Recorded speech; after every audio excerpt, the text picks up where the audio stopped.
I did pop some pimples. I really just couldn't help it.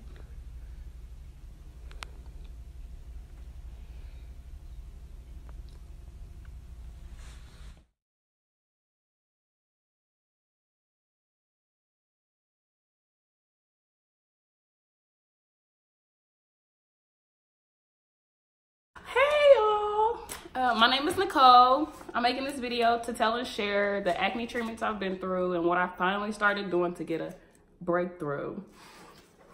A little background, I'm a biomedical student with a 3.54, 22. I just wanted to share that with y'all to let y'all know that this information is credible. I wanted to hit on the various different forms of acne, what causes acne. I was gonna go through what I did from when I was 14 to 21, and then what I started doing from 21 to 22 to actually see some success. So the different forms of acne you can have is pimples, whiteheads, and blackheads. I'm gonna start with blackheads. And that's whenever you have like a large pore that becomes clogged with sebum that's produced by your sebaceous glands. And it actually turns brown whenever it's oxidized by the air, since it's exposed to the surface. And that differs from whiteheads because they are not exposed to the surface, thus they don't turn brown and they stay white. And those both are different from pimples in the sense of infection. Whenever a whitehead or a blackhead becomes infected, you get inflammation, and that's a natural response from our immune system. And let's see, I got my notes here, guys. Make sure I tell you everything. So what causes acne? I'm gonna start with androgens, which are hormones produced by men and women that is a precursor to estrogen. Yes, men have estrogen.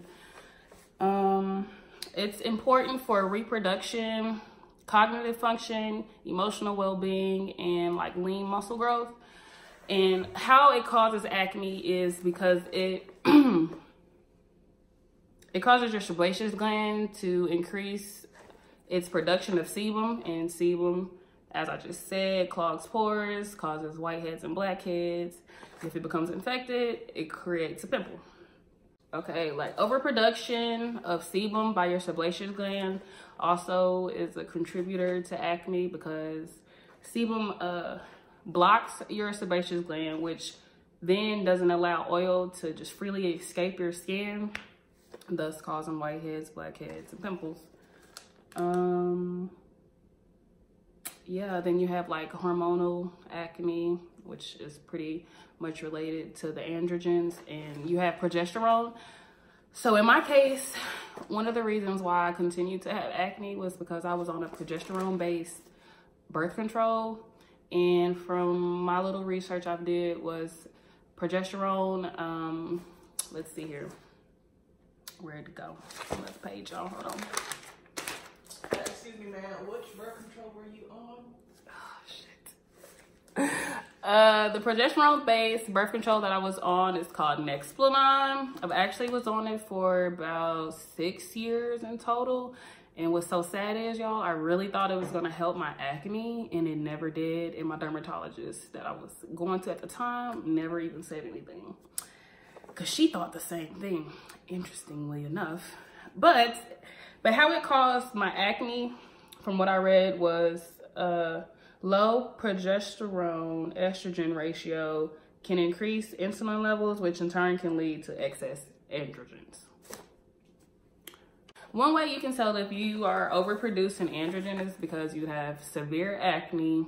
In men, you can actually have baldness. In women, you can have cystic fibrosis and a lot of menstrual issues. So that would be something to consider. So let's talk about tazorac. That is a night cream that I would apply every night, just like a dime size is what it actually says on the instructions. And it works by slowing down the growth rate of cells. And you typically can see some progress to like 4 to 6 weeks. Severe drying, I must say. But I guess that's also in context with the other things that I was using, because I had to use all of those together. It's used for psoriasis, acne, and wrinkles, actually. So, you know, so I look very youthful, guys. The clindamycin I used is like an antibiotic, and it was a topical foam. And it was really simple. We just squirt it in your hand, apply it on your face. There was some slight like burning, but not like severe, nothing, but it just made me feel like it was working. So that's just something I thought I'd throw in there. And that works by decreasing the number of acne lesions by stopping the growth of bacteria. So antibiotics kill bacteria. The benzoyl peroxide, I would use that on my face. And since I had acne, chest knee, arm knee, back knee, I eventually used something called Panoxyl, which is an increased amount of benzoyl peroxide that you could actually use on your body. Typically, they won't ask you to use that on your face because it can cause severe drying, because I actually tried it. I was so desperate. I seen some changes in like the production of like pimples that I would get as early as like 2 weeks. Yeah. And then the deoxycycline is a pill that you would take about 50 to 100 milligrams of. Starting out, of course, was at 50, and you could take it to once or twice a day. I eventually, I believe, actually made it to 100 milligrams, and I was taking it twice a day for, I believe, a whole year. There was minimal progress. Again, my dermatologist herself was like, we just need to try something different. And then she eventually recommended Accutane. So Accutane, that's a retin A, just like tazorac. I actually didn't mention that. It's a retin A. It's a derivative of vitamin A.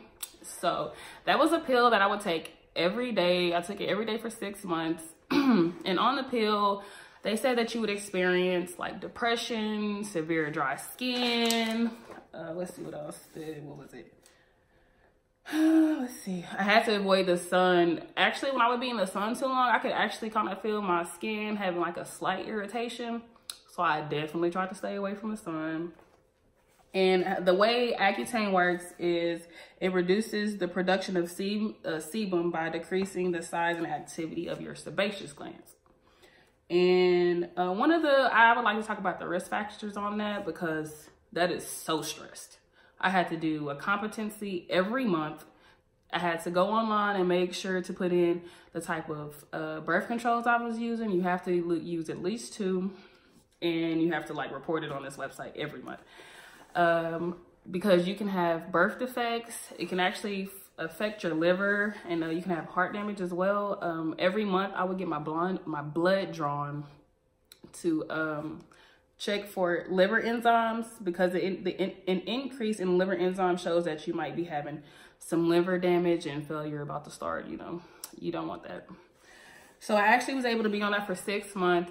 6 months, and my experience was I thought she was watching me. Anyways, the experience that I had with it was okay, y'all. I don't know, maybe my skin is real juicy, but I was never dry. My lips was dry, but I just made sure to keep them chapped, because my dermatologist told me if I was to have a crack anywhere in my skin, it wouldn't actually heal until after I got off of it. Because one thing they'll also tell you is like, you can't do any waxing because the top layer of your skin is easily like able to be removed. So couldn't wax either. The next one I'd like to talk about is spirolactone.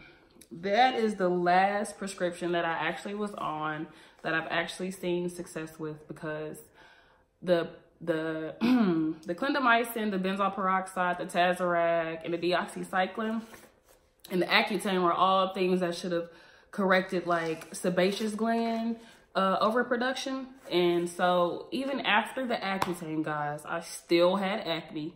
I mean, how is that even possible? Accutane has all these side effects. I mean, I shouldn't see nan pimple, right? But no, my skin started to revert right back to like what it was. And so I actually found a new dermatologist to go to, and she prescribed spirolactone. And it's actually used for hypertension. So you'll actually experience a drop in your blood pressure. I would actually feel faint sometimes, but like nothing too severe. I just had to make sure I ate. I drank a lot of water because I know like the more fluid you keep in, it'll keep your blood pressure up. But since I'm actually not hypertensive, my body would excrete the water anyways. Yeah, I know there's some just nerdy stuff to throw in there. But anyways, it works by blocking androgens. So it's an androgen blocker. The less androgens you have, then, well, let's not say the less because you need your androgens, but not having the overproduction of androgens doesn't cause your sebaceous gland to overproduce sebum. So the clindamycin, the benzoyl peroxide, the tazorac, and the oxycycline are things that I use from when I was 14 to like 20, including the Accutane. I had to go to basic training, so I had to skip some time frame because I couldn't take prescriptions there. So I had to pick back up on it when I got back. So what I finally did to actually get some results, guys, I first started by switching my birth control. I am now on something called estradiol. It's an estrogen-based birth control. So I literally started to see results in the first month, like probably even before that, because I stayed getting acne around my menstrual cycle. Like I hated that so much because that was the only time that you would actually see something happening. I would use Kate Somerville's cleanser. It's like really expensive. I mean, I don't know if it's just so much work that you have to get this one, but it's an exfoliant. So I use it night and day. It really helped to keep my skin, I felt like brighter and like more radiant and stuff like that. And you guys, you gotta get this, okay? Or something like it. A Vanity Planet, okay? I bought mine during Black Friday. They had like 30% off and it was already half off. So I paid $30 for this, guys. And this, I could see my pores diminishing, the dirt that it removes. I mean, goodness, I really thought I was cleaning my face and I really wasn't. And what I really love to use, guys, as a cleanser, a moisturizer, if you just don't feel like washing your face, it's just too quick. Pond's. Oh my gosh. I know your mama uses this, your grandma, your uncle, somebody uses this. This stuff is like black magic for your skin. Whew, girl, yes. But you just put it on. I really be massaging it in because my face be feeling so smooth and I just get to touch my face at the moment.